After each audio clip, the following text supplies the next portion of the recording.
Hi Sail Time friends, we're on the Beneteau Oceanus 46.1 and we're going over the emergency tiller. Probably not going to use it ever, but just in case you do, I want to show you where to find it and how to use it. So first thing, it's right underneath where I'm standing. So I'm going to open this. Okay, I'm going to pull that up. I'm going to, inside here we store 8 life jackets. Got packets that look like this. There's also an inverter control right here and the inverter and the shore power set.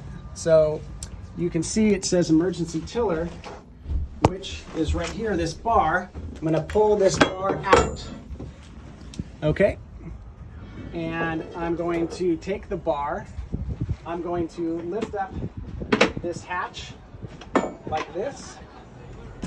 I'm going to twist open this right here, and I'm going to put the bar in just like that. Okay, and as you can see, the bar is in here. Now we can turn the boat. As you can see, it's turning the wheel, and that's it.